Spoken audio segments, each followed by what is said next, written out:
What are the differences between physical and chemical change. तो physical change में कोई भी नई सब्सटेंस फॉर्म नहीं होती। वाटर से आइस बन सकती है, आइस से वाटर से फिर से गर्म करेंगे तो वाटर वेपर बन सकती है, तीनों स्टेट चेंज हो सकती है, सॉलिड लिक्विड गैस, पर कोई भी नई सब्सटेंस फॉर्म नहीं होगी।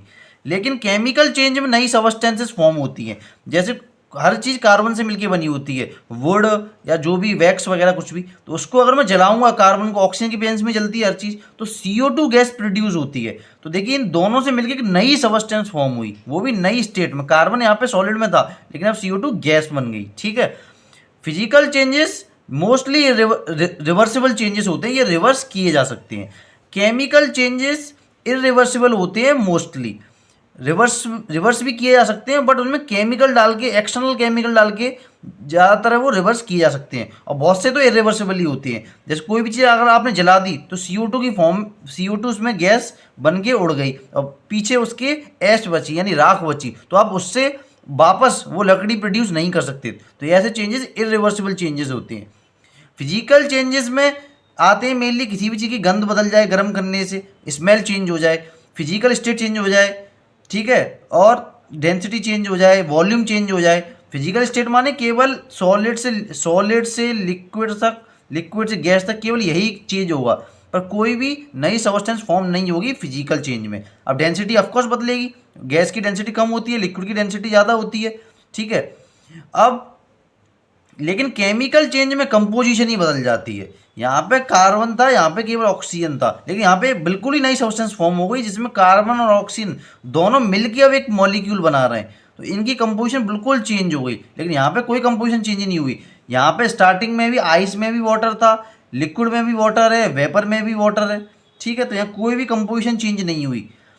फिजिकल चेंज टेम्पररी चेंज होती है जो रिवर्स किए जा सकते हैं इजीली, लेकिन केमिकल चेंजेस परमानेंट चेंज होते हैं, जो एक बार चेंज हो गया वो रिवर्स नहीं हो सकता।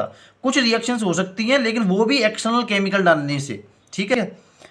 फिजिकल चेंज में बहुत कम या ऑलमोस्ट कोई भी एनर्जी या रिलीज नहीं होती, ना एब्जॉर्ब होती। जैसे पेज को मैंने फाड़ा, ठीक है, तो उसमें ऑलमोस्ट कोई एनर्जी रिलीज नहीं हुई।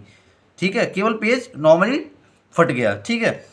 अब जो केमिकल चेंज है उसमें क्या होता है, एनर्जी रिलीज भी होती है और एब्जॉर्ब होती है सारे रिएक्शंस में। ये जला हुआ है तो यहाँ पे हीट शुरुआत में हमने दी होगी, फिर उसके बाद साथ में हीट प्रोड्यूस भी हुई होगी, क्योंकि कोई भी चीज़ जलती है तो हीट क्या होती है, प्रोड्यूस होती है।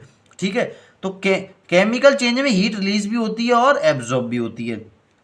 फिजिकल चेंज में मेल्टिंग ऑफ आइस आ जाएगा, बर्फ का पिघलना, पानी में कन्वर्ट होना, पानी से भाप में कन्वर्ट होना, वेपर में कन्वर्ट होना। ठीक है। और वैक्स यानी जो मोम होता है वैक्स, उसका पिघलना, ये फिजिकल चेंज है, क्योंकि इसमें कोई भी नई सब्सटेंस फॉर्म नहीं हुई।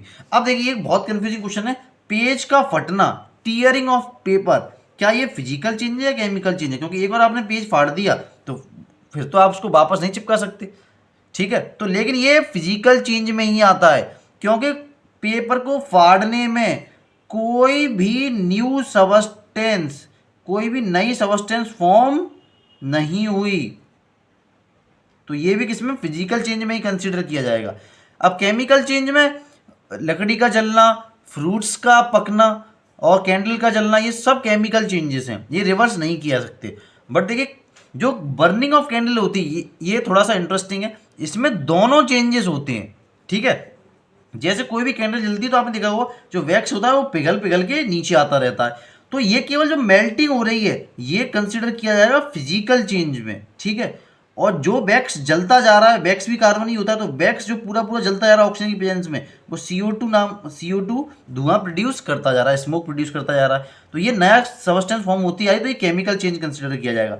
बट आपने देखा एक टाइम पे पूरा का पूरा वैक्स CO2 में जल के कन्वर्ट हो जाता है, तो इसलिए कैंडल में वैसे बर्निंग ऑफ कैंडल में फिजिकल और केमिकल दोनों चेंजेस होती हैं, बट क्योंकि पूरा का पूरा वैक्स एक टाइम पर आके जल जाता है, तो इसको मेनली केमिकल चेंज में ही कंसीडर किया जाता है। तो अगर आपसे कोई पूछेगा तो फाइनल आंसर इसका केमिकल चेंज ही होगा, बट इनिशियली इसमें फिजिकल चेंज भी होता है मेल्टिंग ऑफ वैक्स में। Thanks for watching.